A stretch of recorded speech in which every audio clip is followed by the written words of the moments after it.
ప్రజలందరికీ రక్షిత మంచినీటిని అందించాలన్నదే ప్రభుత్వ లక్ష్యమని ముఖ్యమంత్రి చంద్రబాబు స్పష్టం చేశారు.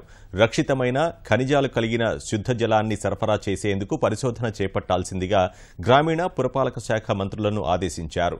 రాజధాని ప్రాంతానికి మంచినీటిని అందించే ఎన్టీఆర్ సుజల పథకాన్ని సీఎం ప్రారంభించారు. భూముల ధరలు, ఇళ్ల అద్దెలు పెంచేసి జనాన్ని భయపెట్టవద్దని స్థానికులకు సూచించారు. రాజధాని ప్రాంత ప్రజల ఆరోగ్యం కోసం రక్షిత మంచినీటి సదుపాయాన్ని ప్రభుత్వం అందుబాటులోకి తెచ్చింది. గుంటూరు జిల్లా వెంకటపాలెంలో ఏర్పాటు చేసిన సుజలా ప్లాంట్లను ముఖ్యమంత్రి చంద్రబాబు ప్రారంభించారు. ఎన్టీఆర్ ట్రస్ట్, సిఆర్డీఏ సంయుక్తంగా ఈ ప్లాంట్లు నిర్మించాయి. సామాజిక బాధ్యతలో భాగంగా హెటిరో, మెగా ఇంజనీరింగ్ సంస్థలు నిధులు సమకూర్చాయి. ఈ ప్లాంటు ద్వారా 20 లీటర్ల శుద్ధ జలాన్ని కేవలం ₹2 ఎన్టీఆర్ ట్రస్ట్ అందిస్తుందని ముఖ్యమంత్రి చెప్పారు. అత్యాధునిక పరిజ్ఞానంతో నీటిని శుభ్రపరుస్తున్నారని వెల్లడించారు. ఫ్లోరైడ్ సమస్య అధికంగా ఉన్న శ్రీకాకుళం జిల్లా ఉద్దానం, ప్రకాశం జిల్లాతో పాటు 9 చోట్ల ఎన్టీఆర్ సుజల ప్లాంట్లను ఏర్పాటు చేయబోతున్నట్లు సీఎం తెలిపారు. ఎన్టీఆర్ సుజల ద్వారా ₹2కు 20 లీటర్లు నీళ్లు ఇస్తామని ఎన్నికల హామీ ఇచ్చాం.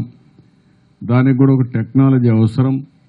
ఈరోజు ఆ టెక్నాలజీ కూడా ఎన్టీఆర్ ట్రస్ట్ ప్రొవైడ్ చేశారు.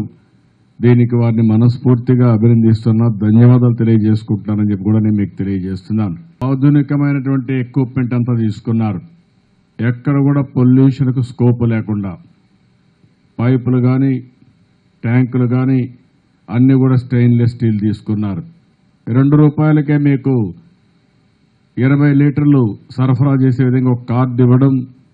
ఒకవేళ మీరు కట్టిన డబ్బులు అయిపోతే మళ్లీ తీసుకోవాలంటే ఆన్లైన్లో ఒక యాప్ పెట్టి మీరే డౌన్లోడ్ చేసుకునే అవకాశం ఇవ్వడం. ఇవన్నీ కూడా సమర్థవంతంగా పనిచేస్తున్నాయా లేదా అని సెంట్రల్ ఆఫీస్ నుంచే మానిటర్ చేసే అవకాశం వస్తా ఉంది. సామాజిక బాధ్యతలో భాగంగా మరిన్ని సంస్థలు సమాజ సేవకు ముందుకు రావాలని ముఖ్యమంత్రి పిలుపునిచ్చారు. అందుకనే ఈరోజు చెప్పింది పంచాయతీ మినిస్టర్ లోకేష్ గారికి, అదే మరి నారాయణ గారికి ఇద్దరికి ఒక మాట చెప్పాను. హెల్త్ రికార్డ్స్ అనేది తీసుకోండి. ఎక్కడికెక్కడ మీరు ఇచ్చే నీళ్ల యొక్క క్వాలిటీ ఒకసారి టెస్ట్ చేయండి. ఆ ఊర్లో, ఆ ప్రాంతంలో ఉండే ఆరోగ్య సమస్యలకి కోరిలేట్ చేసి అదే మరి ఇంకా ఏ విధంగా హెల్త్ ఇంప్రూవ్ చేయగలుగుతాం ఆలోచించండి. ఈరోజు దాతలందరికీ ఒకటే విజ్ఞప్తి చేస్తున్నా, ఎన్టీఆర్ సుజల కింద మీరు రండి. మీరందరూ కూడా వచ్చి పెద్ద ఎత్తున ప్లాంట్లు పెట్టండి. వాళ్ళ పేరుతోనే పెట్టేయండి, వాళ్లే రన్ చేయమనండి. గవర్నమెంట్ ఫెసిలిటేట్ చేస్తాం, నోడల్ ఆఫీసర్ని పెడతాం, కరెంట్ ఇప్పిస్తాం, స్థలం ఇప్పిస్తాం, నీళ్లు ఇస్తాం. అక్కడి నుంచి ఎప్పటికప్పుడు పర్యవేక్షణ కూడా చేసి ప్రమోట్ చేసే రోలు గవర్నమెంట్ తీసుకుంటాం.